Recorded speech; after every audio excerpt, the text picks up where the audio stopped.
Char Margolis is here in studio. Thank you for coming back.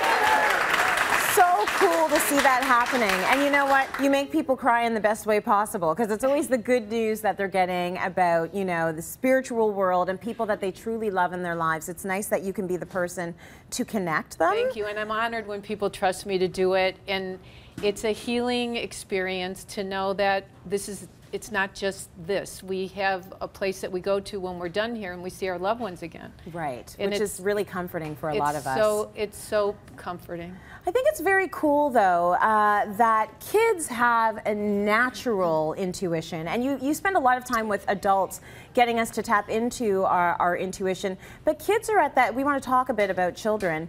They're in a place where they're kind of 100% innocence. Right.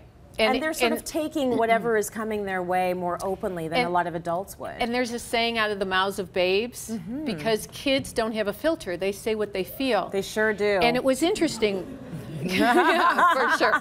When I was on the Dr. Oz show, he showed the brain and he said, scientists say that this part of the brain, and I forgot the name of it, is where we get our intuition from. Okay. And so there is a place where we all get our intuition. And my feeling is that many people are born, everybody's born being able to connect to that part of the brain that connects to our intuition. But many people, it has to do with their environment and their development, and that kids naturally have this, but it's also up to us as parents, as grandparents, as teachers, to, if they say, well, you know, if they say, I feel Papa so-and-so who passed away is my friend, it's if you say, oh, don't be silly, he's dead, he's you know, dead and gone, it doesn't help open up that channel, because kids do, when kids say they have imaginary friends, some really do. Right. My sister's a doctor of psychology, and she works with kids, and she also does past life regression, and I know that as this new millennium keeps growing and growing and growing, people are going to use their sixth sense just as something that's just accepted.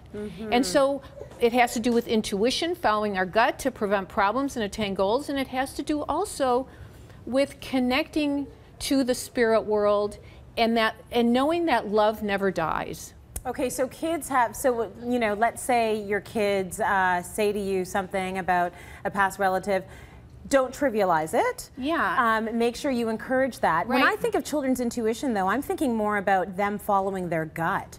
And I think that can be a real guiding force, like even when they're on the playground or in the classroom and they see someone maybe being bullied. I always tell my kids, you actually have to do something. But if you know something wrong is happening, it's your responsibility to stand up and do something, defend them. But that's also knowing right from wrong, and that's also common sense. And I always say, when we use logic, common sense, and intuition, we get our best answers. But when a child is just playing and they say, oh, you know what, I have a feeling Daddy's coming home now, and the mom says, well, no, it's, you know, he doesn't get home till 6 o'clock and it's 3 in the afternoon, and then the daddy drives up.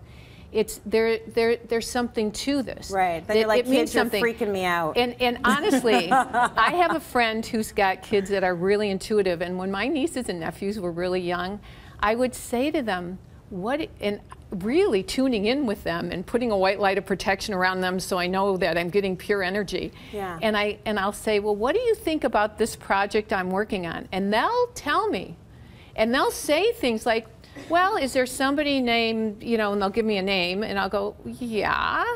And, well, I think this part will work out, but this part won't. And I go, where did you get that from? And they go, I don't know. You asked me a question. I just had a feeling. Huh. Very interesting. So we should be asking our kids those questions then. Well, in some ways, yes. But it's also important to teach kids to pray. And this is not a religion, what I do, but I believe that positive energy attracts positive and negative attracts energy. And in the spirit world, there's positive and negative, just like there's here, positive and negative. So you want to make sure that they know that they have angels watching over them, or whatever religion they are, to embrace that and to pray and keep positive around. Yeah, and I would say for the atheist, it's about gratitude.